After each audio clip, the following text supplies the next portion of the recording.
ഈ നാടൻ മലയാളി. സത്യസന്ധമായ വാർത്തകൾ, വിട്ടുവീഴ്ചയില്ലാത്ത നിലപാടുകൾ.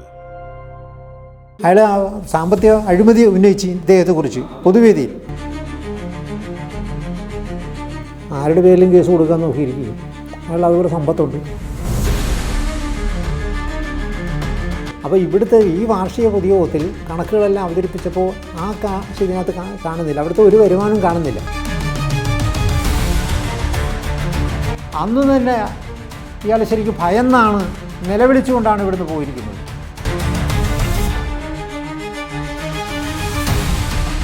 ഭീഷണി വരുന്നുണ്ട്. കൊല്ലത്തുള്ളതാണെന്ന് പറഞ്ഞൊരു വക്കീൽ എന്നെ തിരക്കി വന്നിരുന്നു.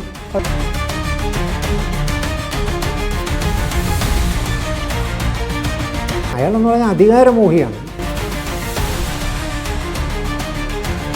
ഈ മാരാരിക്കുള സ്റ്റേഷനിലെ എല്ലാ പോലീസുകാർക്കും ഇയാളുടെ ഈ പെണ്ണ് കേസൊക്കെ അറിയാം.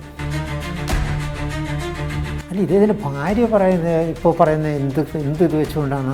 കാരണം അവർക്കറിയാം, അവരെയും പിടിച്ചിട്ടുണ്ട്. അറിയാം, അവരുടെ അക്കൗണ്ടിലൂടെ 50 ലക്ഷം രൂപ മാറിയിട്ടുണ്ട്. ഈ കെ മഹേശൻ്റെ അദ്ദേഹം ഇവിടെ ചേർത്തല വന്നതിന് ശേഷവും അതിനു മുമ്പുള്ളതും ആ സാമ്പത്തിക സ്രോതസ്സുകളിലൂടെ ബഹുമാനപ്പെട്ട പോലീസ് ഉദ്യോഗസ്ഥന്മാർ അന്വേഷിക്കണം എന്നാണ് എനിക്ക് അഭിപ്രായപ്പെടാനുള്ളത്. അപ്പോൾ എന്നോട് പറഞ്ഞു, പിന്നെ ഞാൻ തന്നോട് മര്യാദക്കാണ് പറഞ്ഞത്. ഇനി മര്യാദക്ക് നിന്നില്ല എങ്കിൽ എല്ലാ കാര്യങ്ങളും തൻ്റെ തലയിൽ തന്നെ തന്നിച്ച് ഞാൻ പോകും കേട്ടോ എന്ന് പറഞ്ഞു.